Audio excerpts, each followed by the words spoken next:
중국의 공동 부유론 그리고 성장과 함께 공동 부유론을 중국이 해내기 위해서는 먼저 우리가 GDP라는 것이 무역 수지와 함께 보았을 때 어떻게 작동하는지를 좀 자세히 살펴볼 필요가 있습니다. 이 내용은 아마 여러분들이 그 경제학과 과목을 들으셨거나 경제학에 좀 관심이 있으신 분이라면은 거시경제학을 얘기할 때 거의 첫 부분에 나오는 내용이에요. 즉 GDP는 소비, 투자, 정부 지출, 무역 수지. 뭐 보통 이걸 경상수지라고 얘기하는데요. 경상수지하고 무역 수지는 크게 다르지 않으니까 여기서 그냥 그 이해하기 쉽게 무역 수지라고 얘기를 하겠습니다. 그리고 영어로 약자로 이렇게 계속 얘기하기 귀찮으니까 CIG, X가 익스포트 수출에 익스포트에서 X를 따왔고요. 수입에 임포트에서 M을 따왔습니다. 이렇게 컨섬션, 인베스트먼트, 그 다음에 정부 지출이니까 가버먼트에서 CIG, X 빼기 M. 그리고 특별히 X 빼기 M을 우리는 무역수지라고 이제 부르죠. 그러니까 이게 플러스면 흑자고, 즉 수출을 더 많이 하는 거죠. 수입보다. 마이너스면은 그 적자인 거 이렇게 나타냅니다. 자, 그런데 요 식을 보면은 우리가 이 식을 해석을 할 때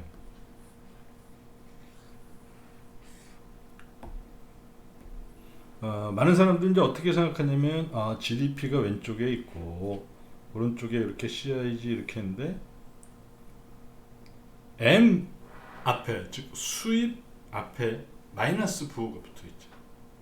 자, 그래서 어떤 식으로 생각하냐면은 수입이 커진다. 이것은 뭐냐면 무역 수지가 안 좋아진다. 즉 적자 쪽으로 간다. 뭐 그거겠죠.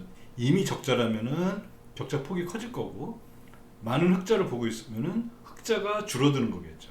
그러면 GDP가 작아지겠네. 이렇게 해석을 많이들 합니다.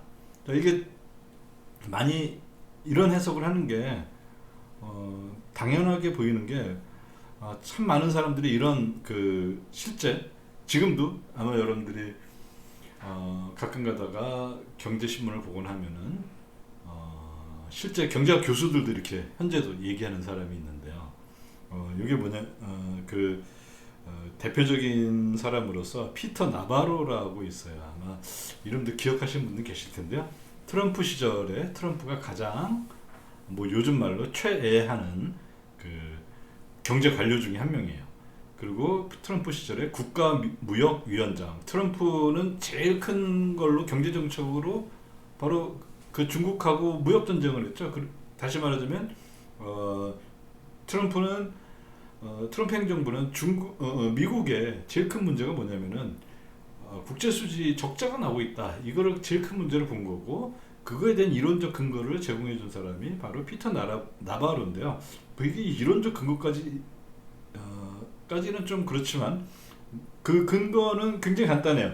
GDP는 소비, 투자, 정부 지출, 수출 지금까지는 다 더한 거고요. 빼기 수입 이렇게 했으니까 수입이 늘어나면 즉 그 적자 폭이 확대되거나 흑자가 줄어들면은 또는 무역 수지가 적자면 성장 GDP가 감소한다 이렇게 얘기 한두 번도 아니고 제가 봤을 때 아마 뭐 언론 인터뷰를 하거나 어디 또 뭐 발표를 하거나 했을 때 아마 수십 번은 얘기했을 거예요. 근데 이게 그냥 그 피터 나바로만 그런 게 아니라 제가 이걸 위해서 우리나라 이게 제가 여기 그 타임라인에 또 그 이 파일 위치를 링크를 걸어놨는데 한번 찾아보시면요.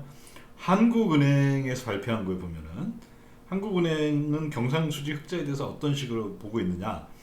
경상수지 흑자가 되면 국민소득이 증대되고 네, 피터 나바로의 생각하고 동일하죠. 그다음 뭐 반대로 경상수지가 적자가 되면 국민소득이 감소하게 되고 이게 바로 피터 나바로의 생각과 완벽하게 일치하죠. 근데 이게 애석하게도 되게 완벽하게 틀린 그런 내용입니다. 여러분들 아마 이 GDP를 경제학을 조금 배우시는 분 보면은 GDP는 CIG 빼기 X 더하기 X 마이너스 M 해서 M에 마이너스가 붙는, 수입에 마이너스가 붙는 이 사실로부터, 아니 M에 마이너스가 붙으면은 당연히 줄어드는 거 아니야? 이렇게 생각하실 수가 있는데요. 자, 이거는 뭐 좀 뭐라 해야 되나, 좀 수학적으로 얘기한다면요, 이거는 절대로 틀린 해석이고요. 그 이유는 수학적으로 말하자면 이거는 항등식이에요. 항등식이라는 것은 뭐냐면은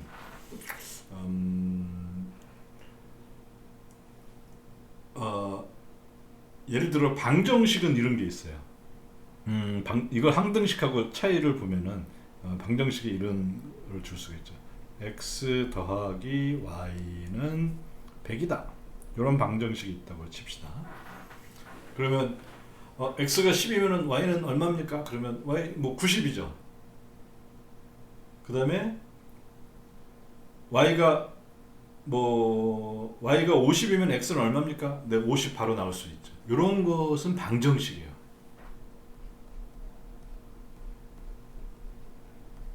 그런데 이렇게 할 수가 있죠. x 더하기 y는 z이다. 자, 이런 경우에는 이런 방정식하고 x 더하기 y는 100이다 하고 완벽하게 틀립니다. 제가 좀 수학적으로 얘기를 하려니까 조금 어렵긴 한데요. 예를 들어 이런 경우에는 뭐냐면 x가 10이고 y가 10이면은 z는 얼마입니까? 네, 20이죠. 그 다음에 x가 마이너스 10이고 y가 10이면은 z는 얼마입니까? 네, 0이죠. x 더하기 y는 100이다 하고 이렇게 딱 주어진 게 아니라 아무것도 주어져 있지가 않아요.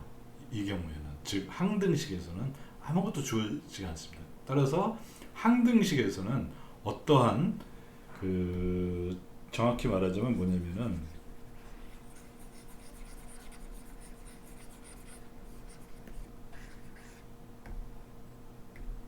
인과관계를 얘기할 수가 없습니다.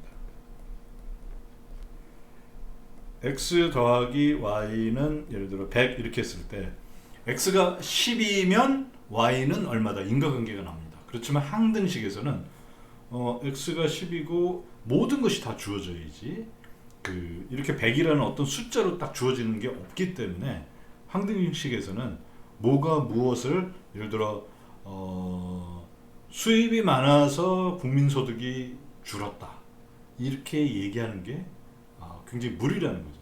자, 여기까지 하면 그런가? 안 그런 것 같은데? 이렇게 생각할 수도 있는데, 그러면 한번 이걸 좀 경제학적으로, 경제 실제로 한번 보도록 하겠습니다. 자, 이거는 앞에서 했던 거를 그대로 다시 쓴 거예요. 자, GDP는 CIG X-M 이렇게 할 수가 있죠. 자, 그런데 여기서 이 M이라는 거, 이게 수입인데요. 이 수입을 한번 나눠보자는 거죠. 자, 수입을 왜 합니까? 뭐 예를 들어 내가 수입을 한다면은 외제차를 살 수가 있죠. 또는 또 뭐가 있을까요? 뭐 아이폰을 살 수가 있겠죠. 근데 왜 하는 거예요? 그거 쓰기 위해서 하죠. 예를 들어 우리나라에서는 뭐 어떤 과일 뭐가 있을까요? 예, 바나나 뭐 생산하는 데도 있지만 주로 외국에서 많이 수입하잖아요. 그런 바나나 같은 거, 뭐 자몽 같은 거, 그런 것들을 수입을 해요. 그럼 그거 왜 합니까? 크게 세 가지, 네 가지라고 하죠. 크게 여러 가지가 이유가 있는데요. 먹으려고, 즉 소비하려고 할 수도 있어요. 그 다음에 우리가 원유 수입을 하죠. 그럼 원유 수입을 하는 데는 여러 가지 용도가 있어요. 우리가 그거를 가지고서 자동차를 운전하는 데 쓸 수도 있고요. 각자 개인 자가용을 운전하는 데 쓸 수 있고요. 그 경우는 소비에 쓰는 거가 되고요.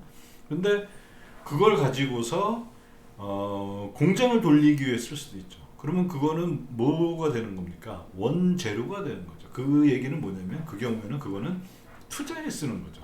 그런데 제일 좋은 예가 또 뭐가 있냐면은, 예를 들어 전투기를 수입을 했어요. 미국에서 그 비싼 뭐 F-35 전투기를 예를 들어 수입을 했다 생각하면 그거를 소비할 사람은 없죠. 그거를 쓸 사람은 누구예요? 정부밖에 없죠. 정부가 군대 줘서 쓰게 하겠죠. 그건 뭡니까? 수입을 해서 정부 지출로 쓰겠죠. 자, 그 다음에 또 하나 중요한 게 뭐가 있냐면은 주로 중간 제품을 만들어서 중간 제품을 이용해서 수출하는 경우. 이거는 이제 우리가 예전에 참 많이 썼던 방식인데요. 뭐냐면은 우리나라의 뭐 자동차 산업을 예를 들면은 자동차 산업이 그렇게 발전되지 않았을 때, 기술력이 쌓이지 않았을 때는 우리 타이어도 수입을 하고, 뭐 제일 중요한 엔진도 수입을 하고, 차체도 수입을 하고, 그래서 주로 뭘 했습니까? 우리가 그걸 가지고 조립을 했죠. 그 자동차 그 라인에서 조립을 하는 그런 거였어요. 그러면 그 경우에 우리가 엔진을 수입을 했다. 그건 뭐에 쓰는 거예요? 수출하려고 쓰는 거죠. 자, 이렇게 수입은 크게 용도를, 수입을 왜 했냐? 수입품 소비하려고. 그 다음에 수입품 또 투자하는 데 쓸 수 있고. 기계, 요즘도 우리는 그 중간 제품 해서 일본에서 어마어마한 수입들을 많이 하죠. 독일에서도 마찬가지 기계류 이런 거 수입 많이 하듯이요. 그 다음에 뭐 예를 들어 이 군사용품이라기보다도 뭐 그 전투기 같은 거, 그런 거 수입을 한 거는 정부 재정 지출로 쓰겠죠. 그거는 뭐냐면 그 수입한 것을 쓰는 거니까. 그 다음에 중간 재료는 수출. 즉 C를 요렇게, 즉 소비를 국산품 소비와 수입품 소비. 투자를 국산품을 가지고서 투자를 할 수가 있어요. 예를 들어 뭐라 해야 될까요? 요 펜을 내가 이제 회사에서 그 투자 지출하는 목적으로 샀다. 그러면 뭐 컴퓨터를 샀다. 그런데 국산품을 쓸 수가 있는 거죠. 그런 경우에는 국산품 투자가 있을 거고, 그 다음에 우리나라에서 안 나는 게 있어요. 그건 뭐냐면 외국에서 생산해낸 거, 뭐 그런 것을 투자할 수 있어요. 이렇게 모든 소비, 투자, 재정, 수출, 이 모든 것이 다 두 가지로 국산품을 쓰느냐 수입품을 쓰느냐로 나눠질 수가 있습니다. 그리고 수입품을 쓴 것이 바로 그걸 다 합한 게 뭐예요? 네, 그게 바로 수입인 거예요. 자, 그럼 우리 여기서 어떤 걸 알 수가 있냐? 여기 있는 거 CF, IF, GF, XF를 다 모으면 이게 M이 돼요. 근데 M을 빼줬으니까 요거 다 없어지겠죠? 그러면 요거 이렇게 다 없애면 남는 건 C, D, ID, GD, XD 이렇게만 남습니다. 자, 그럼 여기서 우리가 깜짝 놀랄 만한 결론을 얻을 수가 있는데요. GDP, 좌변에 있는 GDP 성장은, 자, 여기 수입 없어졌죠. 완전히 이제 우변에 수입과 관계가 없다. 무역 적자와 관계가 없다. 네, 어떠세요, 여러분? 아마 경제학을 그 거시경제학을 들어보신 분은 아마 그 교수님이 좀 더 뭐라 그래야 되나요? 좀 시사에 밝으신 분이라면 아마 이 얘기를 분명히 하고 넘어가셨을 거예요. 그런데 안 넘어가는데도 이 얘기를 안 하고 넘어가는데도 많기 때문에 제가 좀 일부러 시간 들여서 좀 고리타분하지만 경제학 얘기를 했습니다. 자, 이거는 제 얘기가 아닙니다. 예를 들어 그 경제학의 대가로 유명한 뭐 2008년에 노벨상 받은 폴 크루그만이라든지 아니면 뭐 이 거시경제학이나 국제경제학의 전문가들은 제가 볼 때 피터 나바로 정도 몇 명 빼고는 아마 경제학자라면은 95%가 95%는 좀 넘어가고 98%, 99%는 동의할 거예요. 그렇지만 이게 강조를 안 하기 때문에 우리가 쉽게 이 GDP 성장과 무역수지 적자 흑자의 관계를 볼 때 쉽게 놓치는 부분이기도 합니다. 자, 굉장히 역설적이죠. 그리고 잘 이게 안 나와 있죠. 그러면 아니 무역수지 적자라는 것은 도대체 뭐냐? 그런 얘기를 우리가 해볼 수가 있겠죠. 근데 무역수지 적자는 그냥 다른 거 아니고요. 여기에서 우리가 아까 GDP는 이렇게 했었잖아요. C 플러스 I 플러스 G 하고 수출 빼기 수입인데요. 요게 적자가 되면은 우리는 뭐를 갖게 되는 거냐면 외국한테 빚을 진 거예요. 그냥 이렇게 생각하시면 돼요. 물론 외국한테 빚을 질 수도 있고 아니면 외국이 우리나라에 뭐 예를 들어 채권을 산다든지 주식을 산다든지 그런 식으로 갈 수도 있죠. 근데 그게 기본적으로 우리 걸 자산을 파는 거니까 빚을 졌다 뭐 이렇게 생각하시면 될 건데요. 이건 그냥 빚을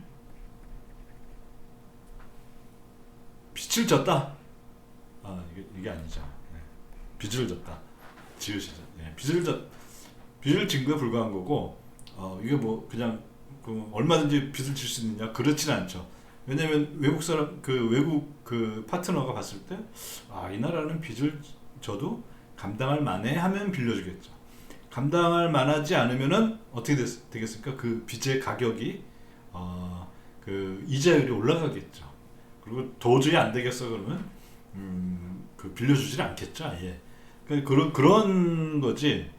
그건 이제 전혀 또 다른 차원인 거지. GDP라는 거에 있어서는 무역수지 흑자 적자는 아무런 관련이 없습니다. 특히 이 수입에 관한 한. 근데 여기 마이너스 부호가 붙어가지고 이게 GDP를 작게 하는 거 아니야? 그런데 이 수입이 CIGX에 어떻게 쓰이냐 이게 중요한 거지. 그걸 다 합하면은 M하고 동일하기 때문에 그걸 빼주려고 여기 M이 들어갔다. 그러면 이렇게 생각하시는 게 뭐라 해야 되나? 헷갈리지 않는 방법이라고 볼 수 있습니다. 그래서 저 같으면 GDP를 기존에 쓰는 방식 C 더하기 I 더하기 G 더하기 X 가로 열고 X 빼기 M 가로 닫고 이렇게 쓰는 게 아니라 저는 이제 이렇게 쓰는 걸 뭐라 해야 되나요? 주장한다?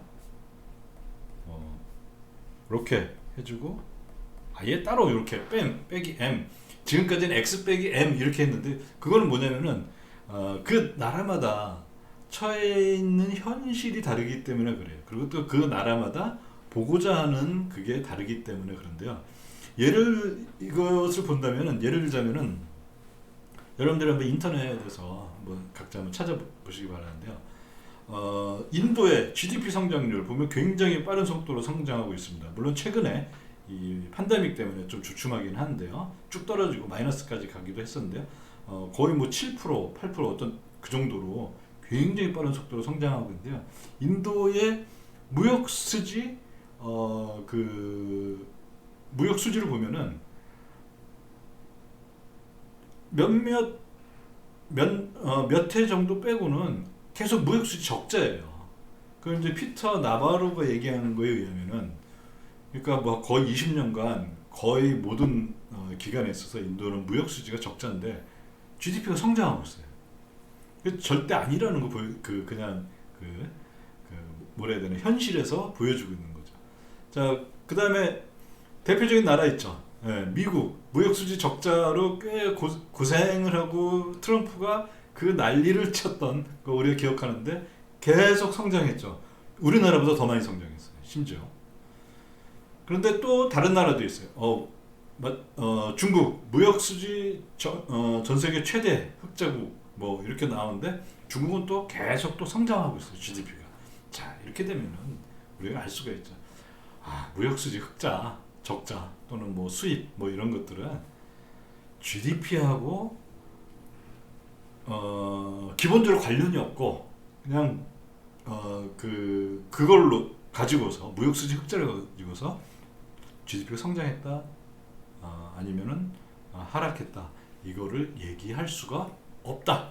이렇게만 기억해 주셔도 그러면 앞에서 제가 얘기했던 GDP 성장은 수입이나 무역수지 흑자 적자와 관계가 없다 이렇게 얘기한 것의 의미를 알 수가 있을 겁니다. 흑자가 발생하더라도 경제가 하락하는 경우 있죠. 이 대표적인 나라가 어디입니까? 바로 옆에 있는 일본이죠. 그러니까 여러 가지 사례가 있어요. 이 피터 나바로하고 한국은행이 말했던 거에 정반대 사례들이 여러 가지가 있습니다. 일본 그렇죠. 그 다음에 미국 그렇죠. 그 다음에 뭐 인도 그렇죠. 그 다음에 중국은 이제 피터 나바로가 말한 그런 이제 그런 사례에 해당하는데요. 이 사례들을 쭉 다 놓고 보면은 무역 수지는 그 뭐냐 바로 1대1로 GDP 성장하고 딱 이 1대1로 가는 것이 아니다. 나라마다 다 사정이 다르다. 그런 거죠. 그 이유는 한번 예를 들면요. 이제 만약에 우리가 저걸 많이 했어요. 수입을 많이 했어요. 근데 수입을 이제 경제학에서 유명한 얘기가 있죠. 보완제하고 대체제. 보완제는 뭐 그런 거죠. 내가 자전거를 만들려면은 자전거 바퀴 2개가 필요하죠. 그러면 앞바퀴하고 뒷바퀴를 앞바퀴만 있으면 안 되죠. 모두 있어야 돼요. 뒷바퀴도 있어야 되죠. 이 2개가 다 있어야 되죠. 그런데 내가 만약에 뭐 예를 들어 앞바퀴하고 뒷바퀴가 만드는 기술이 뭐 아주 다르다고 칩시다. 그러면 앞바퀴는 만들 수 있는데 뒷바퀴는 못 만들어요. 그러면 이걸 어떻게 해야 돼요? 나는 수입해야 되죠. 자, 그럼 수입하면은 나는 수입을 안 했을 때는 자전거를 완제품을 못 만들어요. 그래서 팔 수가 없어요. 그게 가치가 얼마가 됩니까? 물론 자전거 뒷바퀴만 뺀 만큼의 가치는 갖고 있겠지만은 어떻게 보면 현실적으로 0이라고 볼 수 있죠. 근데 수입을 하는 순간 내 자전거 가치는 만약에 전체가 뭐 10만 원이라면은 10만 원이 딱 되는 거예요. 물론 그 중에서 10만 원 중에서 만약에 뒷바퀴가 2만 원이다. 그럼 2만 원은 나중에 줘야 되는 빚이에요. 그렇지만 여기 바로 그거죠. 내가 2만 원어치 수입을 해왔다. 그러면 2만 원어치 내 GDP가 깎아지는 게 아니라 자전거 뒷바퀴로 들어옴으로 인해서 GDP가 마이너스 플러스, 다시 말하자면 플러스 마이너스 제로 이렇게 되는 거죠. 즉 수입은 GDP에 어떠한 영향도 미치지 못한다. 근데 이건 단기적인 거고요. 그다음에 장기적으로는 어떤 거냐면 이런 보완제 위주로 했다. 이 얘기는 뭐냐면은 주로 이제 투자 영역으로 수입을 했는데 그 수입을 어디에 썼느냐? 소비에 쓸 수도 있지만 주로 투자하는데 많이 썼을 수가 쓰는 경우에 해당한다고 할 수가 있습니다. 그러면은 이제 뭐 예를 들어 중간재 좋은 뭐 중간 재료 일본에서 우리가 많이 수입하는 얼마 전에 왜 불소가 문제가 됐었잖아요. 그런 것들 또는 뭐 원재료 뭐 이런 것들이 들어온다고 하면 GDP가 증가하는 거죠. 근데 이건 분명히 적자 요인이죠. GDP가 그래도 증가한다는 거죠. 자, 그 다음에 대체제 같은 경우에는 대체제는 뭐냐면은 예를 들어 볼펜이 두 가지가 있어요. 이건 뭐 비싼 거, 이건 싼 건데 뭐 질이 좀 떨어지는 거라면은 질이 좀 떨어지는 게 없으면은 싼 게 이건 좀 비싸요. 이건 비싼 볼펜이고 이건 좀 싼 볼펜이에요. 근데 외부에서 싼 볼펜을 수입을 해와요. 그러면 뭐 그 질이 비슷하다면은 사람들이 싼 볼펜을 많이 사겠죠. 이렇게 하나가 들어옴으로써 다른 거 필요하지 않게 되는 거, 이런 거 보통 대체제라 그러는데요. 주로 이제 중국의 뭐 값싼 뭐 완구라든지 뭐 옷이라든지 뭐 이런 것들, 생필품이라든지 이런 것들에 이제 해당할 텐데요. 근데 이런 것들이 들어오면은 제가 여기 뭐 아까는 적자 요인이 커지죠. 수입이 커지는 거니까요. GDP 감소라고 했는데 요거는 뭐냐면 그 장기적 관점에서 봤을 때입니다. 무슨 얘기냐? 우리가 여기에서 100원어치 수입을 했어요. 그런데 이게 그냥 그 소비재 중심으로만 소비 제품 중심으로만 수입을 했다. 그 어떤 더 많은 GDP를 생산하기 위한 그런 게 아니라 소비재 중심으로 생산을 했다. 그러면은 어떤 일이 생기냐면은 나중에 이거 갚아야 되잖아요. 이만큼. 그러면 그만큼 더 이제 돈을 갚아야 되는 거니까 그 외채가 생겼는데 외채가 그냥 생기네요. 이자가 붙죠 보통. 그러면 아까의 경우 보완제나 또는 투자하는 데에 이 수입이 들어왔다면은 그런 경우는 그 이자를 상쇄하고도 훨씬 많은 만큼 더 생산할 수 있는데 소비재로 들어오면은 딱 거기서 끝나죠. 그런데 나중에 갚아야 될 건 이자만큼 많죠. 그래서 대체적으로 저 GDP 감소 효과를 가져올 수 있다. 물론 이거는 정말 구체적으로 잘 봐야 됩니다. 그래서 이번에 좀 다소 좀 길게 얘기를 했는데요. 여러분들은 아마 이제 제 영상을 듣고서 보통 이거는 가정 경제가 아니라 무역 수지 흑자 적자에 대해서 보면은 보통 사람들이 머리에 이렇게 적자 나쁜 거, 흑자 좋은 거, 적자 약한 경제, 흑자 강한 경제, 적자 고용은 감소하고 흑자 고용은 증가하고 이렇게 되는데 이거 다 아니라는 거죠. 수입을 했을 때 그 수입이 어떻게 발현되느냐에 따라서 다 다르다는 것입니다. 그러면 여기서 우리가 그 중국을 우리가 표현할 때 보면은 보통 어떻게 표현하냐면은 수출 주도형 그 경제 모델이라고 이렇게 수출 주도형 경제 성장 모델 이렇게 얘기했는데요. 저는 그 얘기가 사실은 틀렸다고 봅니다. 수출 주도가 아니라 뭐냐면은 투자 주도형인 거죠. 뭐냐면 중국도 어마어마한 것들을 수입하죠. 원유 수입 어마어마하게 하죠. 그 다음에 우리나라로부터 중간재나 기계류 이런 것들을 어마어마하게 수입을 합니다. 우리나라가 아마 대중국 중국하고 봤을 때 중국이 대외 나라 이렇게 쭉 보면은 그 적자 보는 나라 중에 우리나라가 거의 뭐 선두에 있는 걸로 저는 이제 선두에 있잖아요. 그 얘기 뭐냐면은 중국은 뭐냐면 어마어마하게 수입을 하고 그걸 갖고서 또 주로 그 수입한 것들을 소비 제품에 쓰는 것들이 아니라 저기다 쓰는 거죠. 투자하는 데다 어마어마하게 이제 하는 거죠. 그러면 또 그거를 위해서 중국은 또 뭐를 합니까? 저걸 하죠. 저축을 하죠. 그러면 최종 결과 요게인데요. 저축에서 투자를 뺀 거. 요게 바로 무역 수지 요겁니다. 그러면 이게 저축이 이 투자보다 크니까 이게 0보다 큰 거지. 즉 수출 주도형으로 간 것이 아니라 투자 주도형으로 갔는데 저축이 또 그만큼 크게 된 거예요. 근데 이렇게 된 원인은 뭐냐?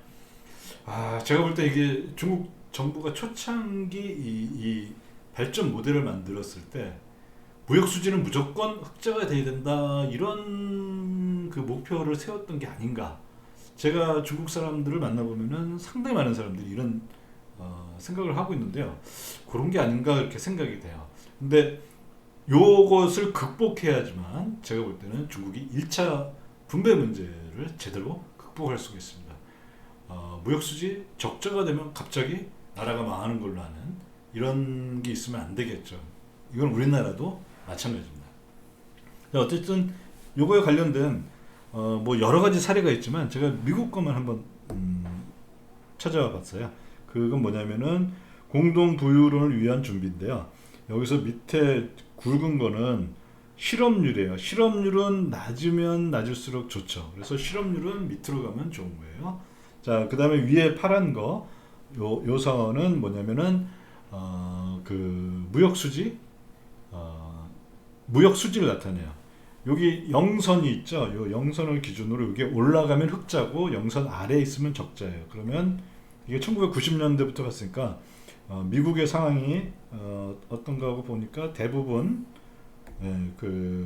이 영선 아래 있죠. 대부분 무역 수지 적자죠.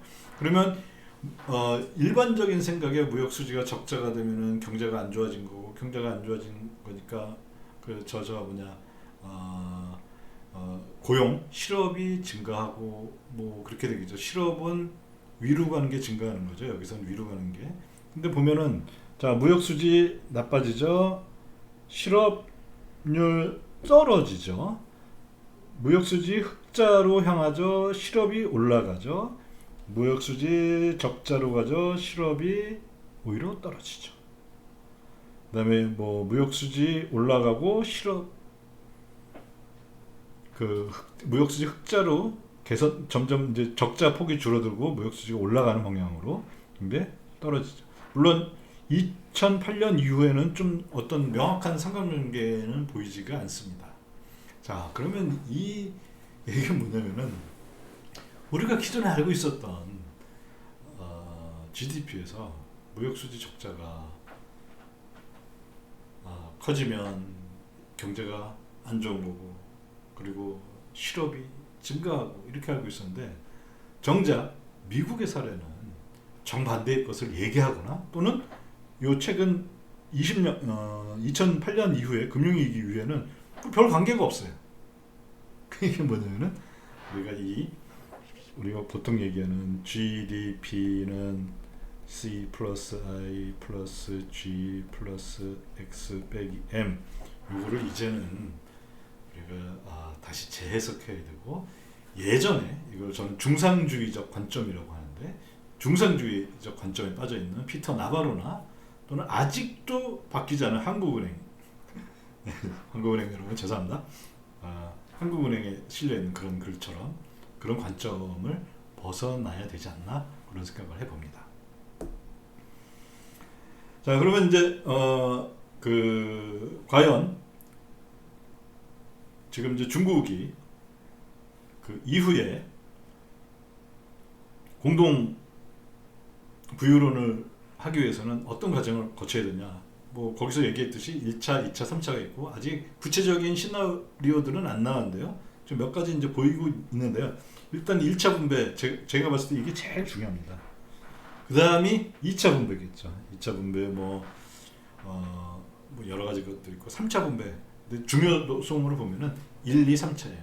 근데 이게 이제 제대로 나오냐 안 나오느냐가 앞으로 중국의 정책을 평가하는 제일 중요한 시금석이 될 겁니다. 자, 그럼 1차 분배에서 해야 될 건 뭐냐? 그동안에 뭐 중국 하면은 뭐 어디는 뭐 30만 명이 사는 그 아파트 전체가 아무도 안 산다 뭐 이런 것도 우리 많이 봤죠. 유령의 도시 뭐 이런 것도 우리 많이 봤었잖아요. 지금 뭐냐면 현재까지는 중국은 이 성장을 하는 데 있어서 지방정부 특히 그렇죠. 지방성정부 건설 사업을 뭐 굉장히 큰 그걸로 내세웠습니다. 근데 이것이 제대로 그 1차 분배에서 1차 분배를 잘한다는 올린다는 것은 소득 수준을 올리는 건데 소득 수준을 올리는 것은 뭐냐면은 고부가치 산업으로 전환을 해야 된다. 이럴 필요가 있습니다. 이거는 사실 1년, 2년 내에 될 일은 아니죠. 그렇지만 굉장히 노력을 한다면 10년, 20년 정도면은 충분히 해낼 수가 있고요. 그럼 그것을 위해서 해야 될 거, 제일 필요한 거 인력을 어떻게 교육하고 양성해내야 될 것이냐 이겁니다. 그럼 요즘 이제 굉장히 문제가 됐던 그 사교육을 잡고 있잖아요. 그러니까 즉 뭐냐면은 온라인 그 교육 업체들을 잡고 있는데 그게 바로 교육 문제하고 관련이 돼 있는데 제가 봤을 때 아마 이제 그런 큰 플랜들이 이제 청사진들이 나올 텐데 일단 이제 급하니까 그렇게 한 것 같은데요. 뭐 그거 외에도 다른 문제도 있었지만요. 어쨌든 그런 것들 인력 교육 양성 즉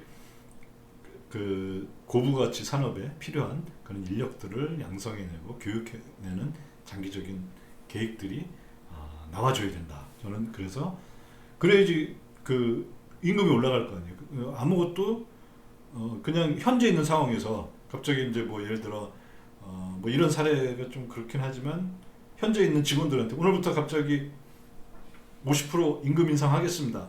이건 좀 아니죠. 왜냐하면 그거는 그러다가 회사가 다 망가지면 안 되니까요. 자, 그리고 제가 바로 요 영상에서 얘기했듯이 무역 수지 흑자 적자가 목표가 돼서는 안 된다. 근데 아직도 아마 제가 봤을 때 상당수의 많은 관리들은 아직도 이 무역 수지 흑자 뭐 천국 적자 지옥 뭐 이런 식으로 생각하고 있는 것 같아요. 근데 요거에 대한 미망에서 빨리 벗어나고 정작 중요한 것은 GDP다. GDP에서 이 수입이라는 것을 잘 해석해야 되고, 그건 나라마다 정말 다 다른 거고, 뭐 중국 사람들이 제일 잘 알겠죠. 그리고 뭐 가계 소비, 그렇게 해서 이제 뭐 가계 소비율을 한 10%, 지금 대략 한 38이니까요. 10% 정도에서 50% 정도에 근접하게 만들겠다. 뭐 이거 제가 볼 때는 2035년까지 목표일 것 같아요. 아마 이제 구체적인 게 그렇게 나올 것 같아요. 이건 그냥 제 예측입니다. 그냥 뇌피셜, 뭐 유행하는 말로 뇌피셜이고요. 그 다음에 2차 분배는 중국의 특징이 뭐냐면은 이게 사회주의를 오래 하다가 49년부터 사회주의 정권이었으니까요. 그 다음에 개혁개방 70년대 말에 78년 개혁개방을 하고, 그리고 쭉 이제 그때부터 선불원으로 40년을 달려온 거예요. 대략 80년으로 치면은 40년이잖아요. 지금 2021년이니까. 그런데 그렇게 쭉 하다 보니까 사회주의 헌법은 49년부터 됐어요. 그러니까 벌써 한 70년이 넘은 거죠. 그런데 그때 만들었던 사회주의 헌법에 그런 뭐라 해야 되나요? 남아있는 것들이 아직도 여기저기 있어요. 그래서 제일 재밌는 게 뭐냐면은 자본주의에서 여러 가지 법 중에서 민법에서 보면은 제일 중요한 게 이런 물건이 있다. 이거 누구 거냐? 소유권이 누구한테 있느냐? 이거잖아요. 근데 이게 바로 물권법인데, 물권법이 굉장히 늦게 제정이 된 거예요. 2007년이니까 대략 한 15년도 아직 안 된 거예요. 그래서 아직 이게 제대로 정착이 안 돼 있고, 그에 따라서 사회주의에서는 모든 국가의 부는 자산은 국가 소유였잖아요. 그래서 사회주의 그 헌법 그것 때문에 뭐가 없냐면은 상속세가 존재할 수가 없었어요. 그런데 이게 세상이 변하면서 그 상속세가 없는 나라들이 주로 이제 사회주의 국가인데요. 그리고 이제 뭐 자본주의 국가에서도 그런 게 있는데 뭐 베트남도 현재 그렇다 그래요. 상속세가 없는데 아직도 없습니다. 물론 시범지구를 하는데도 있는데 뭐 굉장히 미미하게 하는데요. 이런 이제 세금 체계들을 개선을 해야 돼요. 그리고 부동산에 관련해서 우리 지금 종부세 같은 그런 세금 제도들이 들어와 줘야 되는데, 과연 이런 것들을 이것만 하더라도 좀 상당히 개선 효과가 좋아지겠죠. 이런 것들을 보면은 이제 구체적으로 어떤 이 청사진이 나오고 어떻게 하는 것이 나와야 되냐. 제가 볼 때 제일 중요한 건 1차, 그 다음에 2차 이렇게 되는데, 최근에 보면은 안타깝게도 모든 미디어의 관심은 어디로 가 있냐? 3차 분배가 있습니다.腾讯이 뭐 500억을 냈다, 알리바바가 30몇 억을 냈다, 어디가 얼마를 냈다, 뭐 이런 식으로 막 얘기가 나오죠. 자, 그러면 3차 분배에서 계산할 수 있는 게 얼마냐? 제가 그냥 대충 계산을 해봤어요. 중국 신문을 뒤져보니까요,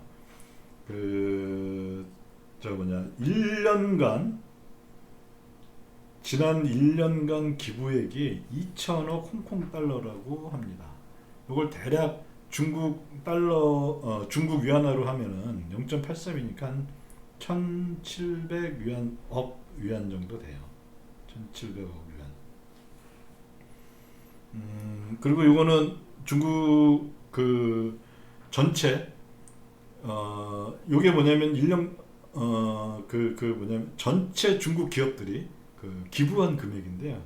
2000 몇 년부터냐, 15년부터 19년까지인데 2019년에 1,500억 위안 이 정도니까 작년에는 좀 늘었네요. 1,700억 위안 이렇게 했으니까요. 그럼 1,700억 위안이 도대체 어느 정도냐? 지금 중국에 이거 뭐 계산하기 쉬우라고 2,000억이라고 할게요. 2,000억. 그런데 작년에 중국의 GDP 규모가 2020년 기준으로 100조죠. 100조 위안. 100조 위안이니까 억으로 바꾸면 공 4개 필요하죠. 셋, 네. 공 3개, 3개 없어졌으니까 얼마입니까? 1000분의 2.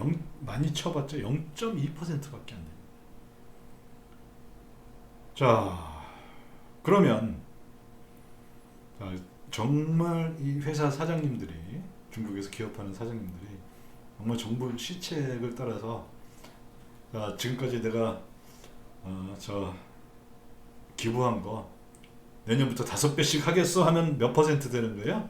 전체의 1% 되는 거예요. 자, 이거는 어떤 효과를 기대할 수가 없죠. 중요한 거는, 그런데 선전 효과는 매우 크겠죠. 저는 이게 다라고 생각합니다. 다시 말씀드리자면은 1차가 제일 중요하고 2차, 3차 순으로 가는데, 이 공동부유론이 그냥 정치적 레토릭에 그칠 것이냐 아니냐는 아직 제대로 구체적인 안들은 안 나는데, 제가 볼 때 1차가 제일 중요하고 1차에 어떤 그 구체적인 방안이 나오고 2차 어떤 게 나오고 3차는 그냥 재미삼아서 그냥 보시면 될 것 같습니다. 자, 그런데 이게 이전의 공동부유론하고 이제 다른 점은 어떤 게 있냐면은 굉장히 이제 특징적인 것들이 있었는데요. 이전에 중국 하면은 법치는 아니었어요. 그걸 주로 이제 우리가 뭐라고 하냐면 인치라고 그러죠. 사람이 다스리는 거. 말이죠, 인치지. 이거 사실 마음대로 하겠다는 거죠. 법은 상당히 어떻게 보면은 그 두리뭉실하게 법이 돼 있어요. 근데 이번 것들은 보면은 제가 봤을 때 정치적 레토릭에 그치지는 않을 것이다. 이렇게 보는 게 뭐냐면은 지금 하는 모든 규제들이 다 법적 근거를 갖고 합니다. 예를 들어 그 뭐 반독점법을 가지고서 알리바바나 뭐 통신을 규제를 한다든지, 그다음에 뭐 사이버 보안법을 가지고서 띠디를 규제를 한다든지, 그다음에 노동법을 가지고서 메이투안, 우리나라 배민 같은 거죠. 메이투안을 규제를 한다든지. 그런데 이게 다 그냥 지도자 보고 제가 꼴 보기 싫어 그래가지고 걔를 잡아들이는 것이 아니라 법을 만들고 산다. 이 얘기는 중국도 이제 굉장히 점점 성숙해지는 사회로 가고 있다고 볼 수가 있습니다. 물론 작년 말에 있었던 마이그룹하고 최근에 있었던 저거였죠, 메이투안 상장 취소는 제가 봤을 때는 그때 막 법을 만들고 있었던 것 같아요. 그 제대로 이제 법령 준비가 안 됐는데, 메이투안도 그 나스닥에 상장 신청하니까 부랴부랴 법을 빨리빨리 이제 통과시키더라고요. 빨리 만들어서. 근데 이미 이제 준비했죠. 근데 요 얘기들은 사실 거의 1년 넘게 있어왔던 얘기들이긴 해요. 그 반독점법, 그다음에 사이버 보안법, 그다음에 노동법에 관련된 내용들은 이미 1년 전부터 쭉 했는데, 메이투안 같은 경우는 이제 상당히 그 좀 괘씸죄 많이 걸렸지 않나 그렇게 보고요. 어쨌든 이런 일들이 다 법적 근거에 의해서 하고 있고, 그리고 이제 좀 더 무서운 얘기를 하면은 이제 시작이다. 이게 굉장히 중요하다고 볼 수가 있습니다. 왜냐하면은 지금 아직 그 어떤 것도 청사진이 안 나와 있기 때문입니다. 그래서 이제 중국 투자하시는 분들은 요거에 대해서 굉장히 유의를 해주시기 바랍니다. 그 다음에 또 재밌는 게 뭐냐면은 우리가 생산을 할 때 생산 요소 하면은 뭐 흔히 말하는 3요소가 있죠. 노동, 자본, 토지 이렇게 있죠. 그 다음에 이제 한 뭐 80년대부터인가요? 그 경제학이 이제 왜 성장을 하나 봤더니 요 세 가지만 갖고 되는 게 아니라 기업가도 있다 이렇게 보는 사람도 있고, 아니다 그거 기술이다 그걸 뭉뚱그려서 기술이다 이렇게 보는, 기업가의 경영 능력도 이제 기술에 속한다 이렇게 봐서 이제 크게 네 가지를 얘기하는 사람도 있습니다. 그리고 이제 최근에는 또 뭐도 얘기하냐면은 이제는 누구나 알다시피 빅데이터의 시대고, 그 데이터가 매우 중요하기 때문에 데이터도 주요한 생산 요소다 이렇게 이제 생각들을 하기 시작했는데, 반독점법의 근거, 지금 이제 반독점법이 이제 중국에서 이제 시행 중인데요. 이 반독점법이 뭐 예를 들어 뭐라 해야 되나요? 어느 자동차 회사가 독점으로 만드니까 그런 것도 독점하겠지만, 반독점법의 주요 대상은 데이터 회사들, 뭐 통신이라든지 이런 알리바바라든지 이런 빅테크 기업에 이제 향해져 있는데, 그런 것들을 위해서 여기는 이제 어떤 식으로 얘기하냐면은 생산 요소는 뭐다 하는데 거기에 뭐를 집어넣느냐 이제 기술까지 있었는데요. 생산 요소는 생산 요소에 데이터가 포함이 된다. 그래서 데이터까지 집어넣어요. 이 얘기 뭐냐면은 굉장히 어쨌든 법조문이라든지 전체 체계는 굉장히 짜임새 있게 가고 있다는 거예요. 즉 예를 들어 뭐 시진핑 어떤 개인의 시진핑 주석 개인의 어떤 생각으로 제 꼴보기 정말 꼴보기 싫어 그러면 이제 뭐 알아서 그 처리하고 하는 게 아니라 법에 의거해서 가고 있다는 그런 느낌이고 그 얘기 뭐냐 공동부유론이 제가 볼 때는 현재까지 판단은 이거 굉장히 지속되는 최소한 10년 20년 가는 그런 일종의 대전환이다. 이전에 40년간 했던 선부유론을 뛰어넘는 거대한 중국으로서는 거대한 전환이 아닐까 싶습니다. 뭐 이거는 최근에 그 반독점법에 의해서 홍콩에 상장된 주식들, 나스닥에 상장된 주식들, 주가들 그 종합지수 이제 인덱스를 봤는데요. 대략 한 2월 이후로 거의 11,000에서 6,500이니까 뭐 거의 한 40% 빠졌죠. 요건 미국에 있는 미국 나스닥에 상장돼 있는 중국 테크 지수들 그 중국 지수 그 주식들만 모아놓은 건데요. 2만 넘었다가 여기도 마찬가지로 40-50% 정도 이렇게 빠졌음을 우리가 알 수가 있습니다. 근데 지금 이제 최근에 나온 게 뭐 요 정도 근처인데요. 지금 이게 바닥이냐? 뭐 저는 그렇게 뭐 쉽게 판단을 못할 것 같고요. 근데 일단은 제가 봤을 때 이게 다 이제 공동부유론 때문에 나온 건데 공동부유론은 이제부터 시작이다. 이렇게 말씀드릴 수가 있습니다. 그럼 1차, 2차, 3차 분배에 대한 것에 좀 자세한 것을 그걸 이제 그런 게 구체적인 게 나오면은 공동부유론이 앞으로 어떻게 될지 그거는 차후에 그거에 대한 이제 자세한 내용들이 나오면 우리가 또 그때 가서 중국 시장에 대한 전망들을 또 새롭게 해보는 시간을 갖도록 하겠습니다. 네, 이렇게 긴 시간 들어주셔서 대단히 감사합니다.